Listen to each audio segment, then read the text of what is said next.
In our midst, today on Monday, November 13th, we commemorate St. John Chrysostom, the Archbishop of Constantinople. We also celebrate St. Anthousa, the mother of St. John Chrysostom, and St. Damaskinos, the new martyr of Mount Athos.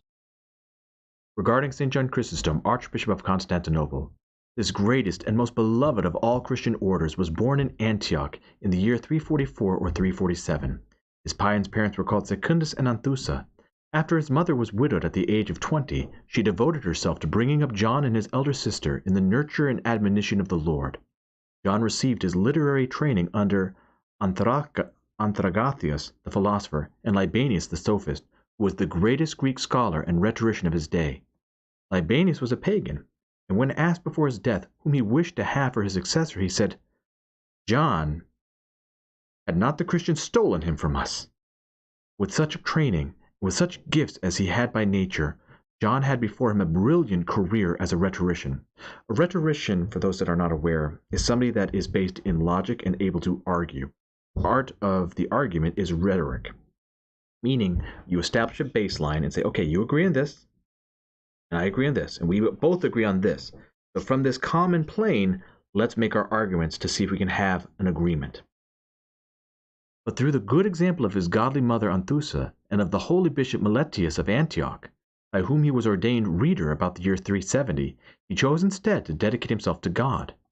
From the years 374 to 381 he lived the monastic life in the hermitages that were near Antioch.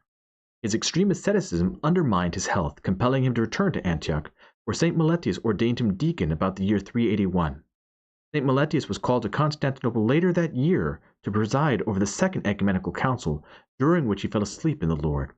In 386, Bishop Flavian ordained John presbyter of the Church of Antioch. Upon his elevation to the priesthood, his career as a public preacher began, and his exceptional oratorical gifts were made manifest through his many sermons and commentaries. There are a couple of things that are important for us to understand here. First, St. John and St. Basil the Great were contemporaries, and St. John Chrysostom wrote a book on the holy priesthood in which he has a dialogue with St. Basil the Great as to why he should not enter into the priesthood, showing us that St. John Chrysostom had such reverence for the holy priesthood and for the work of the priesthood that he felt he was ill-equipped, so he has a prayerful humility in everything that he does. His commentaries and sermons were distinguished by their eloquence and the remarkable ease with which rich imagery and scriptural allusions are multiplied by their depth of insight into the meaning of Scripture and the working of God's providence, not least of all by their earnestness and moral force, which issue from the heart of a blameless and guileless man who lived first what he preached to others. It is also understood, if you look at the skull of St. John Chrysostom, that his ear is still intact on the skull, even though the rest of the skull, of course, has vanished after his death. This ear is intact because it is said that St. Paul and angels whispered to him the true meaning of what was written so that St. John Chrysostom would clearly understood. Chrysostom literally means golden mouth because he was so eloquent in everything that he preached. It was like gold pouring forth from his mouth. Because of his fame, he was chosen to succeed St. Nectarios as Patriarch of Constantinople. He was taken away by stealth to avoid the opposition of the people and consecrated Patriarch of Constantinople on February 28, 398 by Theophilus, Patriarch of Alexandria, who was to prove his mortal enemy. At that time, the Emperor of the East was Arcadius, who had St. Arsenius the Great as his tutor. Arcadius was a man of weak character and much under the influence of his wife Evdoxia. The zealous and upright Chrysostom's unsparing censures of the lax morals in the imperial city stung the vain Evdoxia. Through Theophilus' plotting and her collaboration, St. John was banished to Pontus in 403. The people were in an uproar, and the following night an earthquake shook the city. This so frightened the Empress Evdoxia that she begged Arcadius to call Chrysostom back.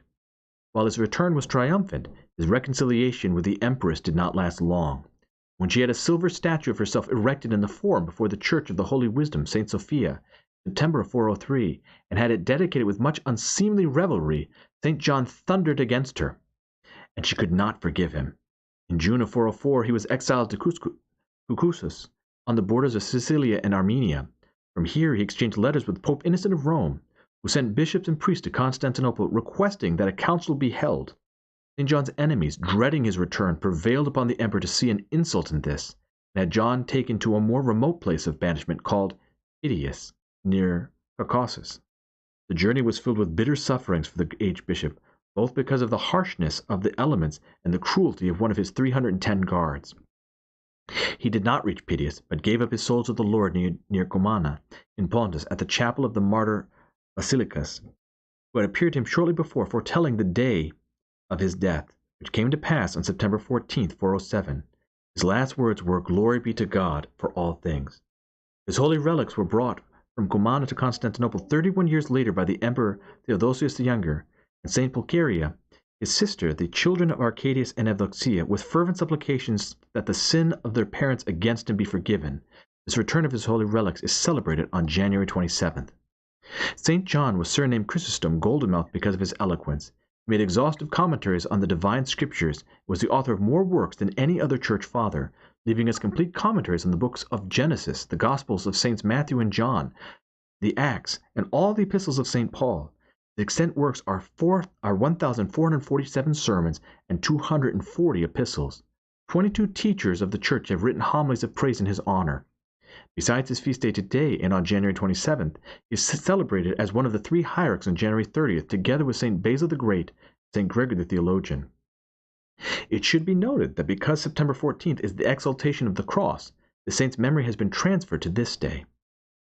The grace of your words illumine the universe like a shining beacon.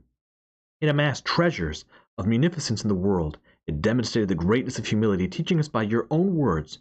Therefore, O Father John Chrysostom, intercede to Christ the Logos for the salvation of our souls. You received the divine grace from heaven, and by your own lips taught all to worship the one God in Trinity. All blessed and venerable John Chrysostom, deservedly we praise you, for you are teacher, clearly revealing things divine. From St. Paul's letter to the Hebrews.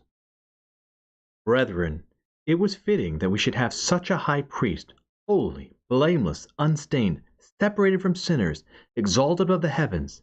He has no need, like those high priests, to offer sacrifices daily, first for their own sins, and then for those of the people. He did this once and for all when he offered up himself. Indeed, the law appoints men in their weakness as high priests, but the word of the oath, which came later than the law, appoints a son who has been made perfect forever. Then the point of what we are saying is this: we have such a high priest, one who is seated at the right hand of the throne of majesty in heaven, a minister in the sanctuary and the true tent, which is set up not by man, but by the Lord.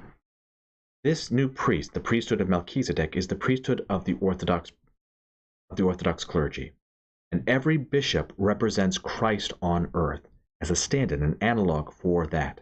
And every priest, when he is serving liturgy, venerates the name of the bishop under whom he is serving on the antimension, which is over the holy altar, and therefore acts as legate for that bishop who is a stand-in for Christ. St. John Chrysostom, as such a stand-in, resembles Christ in every way in his humility and his love. From the Matins Gospel.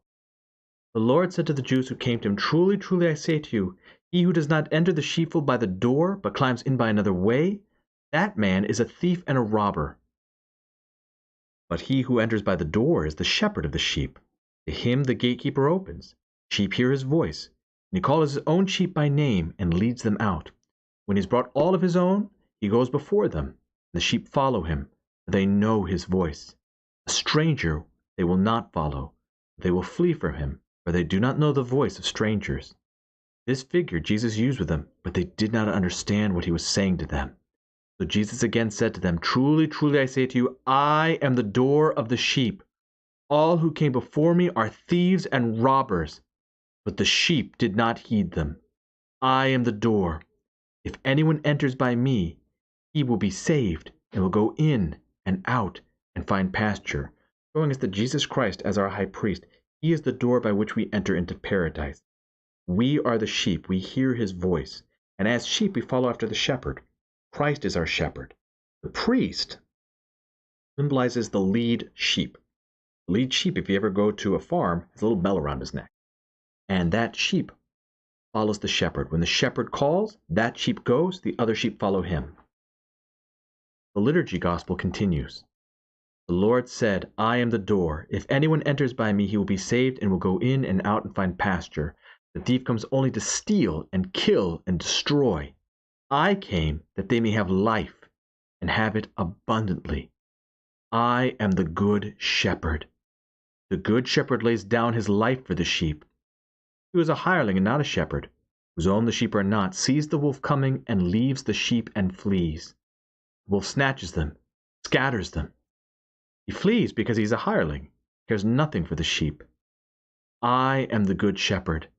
I know my own, and my own know me, as the Father knows me, and I know the Father, and I lay down my life for the sheep. This shows us exactly who Christ is. He is the good shepherd. He is the one who looks for each individual person, no matter how far that person has fallen, and he goes, and he calls for him, and he saves him. And I have other sheep that are not of this fold. I must bring them also, and they will heed my voice. Meaning that not only to the people of Israel, but also to the Gentiles, and indeed to all the world. All the people that are seeking after Christ will heed his voice and follow him. So there shall be one flock, one shepherd. I hope that you've enjoyed today's spiritual calisthenics. Have a blessed and wonderful day.